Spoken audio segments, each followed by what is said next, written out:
नमस्कार दोस्तों, मैं किताब का पन्ना के एक नए एपिसोड में फिर से आपका स्वागत करता हूं। और आज हम जिस किताब को लेकर के आए हैं आपके समक्ष, उसका नाम है कैलकाटा क्रोमोसोम। जी हाँ दोस्तों, और ये अमिताभ घोष की ही नॉवेल है। अमिताभ घोष की एक किताब की चर्चा हम पहले भी किताब के पन्ना का एक एपिसोड में कर चुके हैं, द ग्लास पैलेस। जैसा कि मैंने उसमें बताया था कि अमिताभ घोष जितने भी इंग्लिश ऑथर्स को इंडियन इंग्लिश ऑथर्स को जितने भी अभी तक मैंने पढ़ा है, अमिताभ घोष उसमें सबसे मेरे प्रिय रहे, क्योंकि उनकी वर्ल्ड बिल्डिंग मुझे बहुत पसंद है। जिस तरह का वो संसार रचते हैं फिक्शन में, मुझे बहुत पसंद आता है। और जिस तरह की लैंग्वेज वो यूज़ करते हैं, I am a big fan. मतलब बहुत बड़ा मैं उनका फ़ैन हूँ उसके उनके इस शैली के और उनके इस वर्ल्ड बिल्डिंग के टेक्निक के।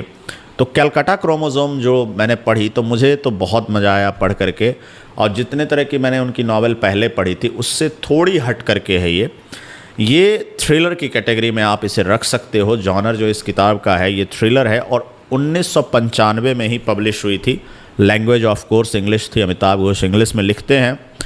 और ये जो किताब है, अगर इसके प्लॉट की मैं बात करूं तो बहुत इंटरेस्टिंग है कि ये एक साइंटिस्ट के जीवन से थोड़ा इसका इंस्पिरेशन लिया गया। और वो साइंटिस्ट हैं रोनाल्ड रॉस। जी हाँ, जिन्होंने मलेरिया के वैक्सीन की इजाद किया था, उसका आविष्कार किया था, डिस्कवर किया था। और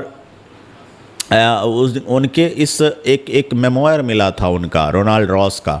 उन्होंने बहुत कुछ रिसर्च जो किया था मलेरिया के ऊपर, वो यहाँ इंडिया में आकर के उन्होंने किया था। और कलकत्ता में भी उनका एक रिसर्च का पार्ट वहाँ पे बीता था। अगर आप उनके ऊपर रिसर्च करोगे तो आपको कुछ पिक्चर्स भी मिल जाएंगे, जैसे रोनाल्ड रॉस एंड देयर पिजियंस करके एक पिक्चर भी आपको मिल जाएगी, जिसमें उन्होंने कबूतरों का उपयोग किया था। और कुछ इंडिया के नागरिक भी आपको वहाँ मिल जाएंगे उस फोटो में, जिनको वो हायर करते थे बाकायदा उन कबूतरों की देख रेख करने के लिए। तो रोनाल्ड रॉस के जीवन से इसकी इंस्पिरेशन ली गई है। इनका एक मेमोयर, या आप कह सकते हो एक छोटी सी डायरी का कुछ पन्ना मिला था, जिससे इंस्पायर होकर के उन्होंने ये किताब लिखने की सोची। मतलब अमिताभ घोष को नहीं मिला था, लेकिन जो अकाउंट्स उन्होंने पढ़े उनके बारे में, तो उससे इंस्पायर होकर के अमिताभ घोष ने ये थ्रिलर लिखा है। और बहुत ही उम्दा है, बहुत ही बेहतरीन प्लॉट है। जब मैं पढ़ रहा था तो रोंगटे मतलब मेरे खड़े ऐसे हो रहे थे कि लाइक जैसे मैं हॉरर मूवी कोई देख रहा हूँ।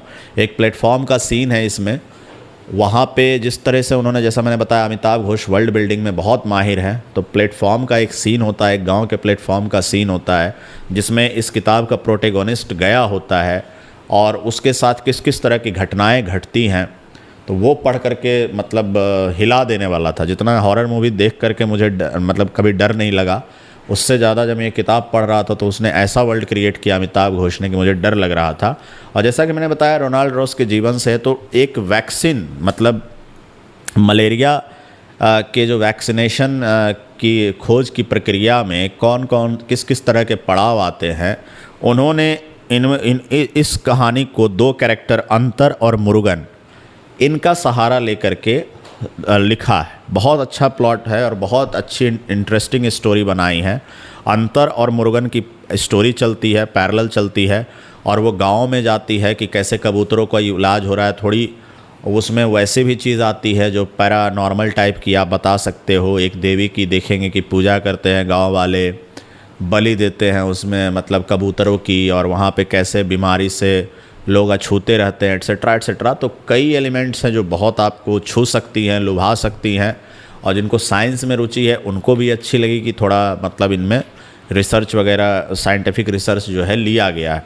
तो मुझे तो बहुत पसंद आई। और आपका भी मैं चाहूँगा कि रोनाल्ड रॉस के ऊपर जो चीज़ें आपने पढ़ी हैं ये उससे थोड़ी सी अलग हट करके है।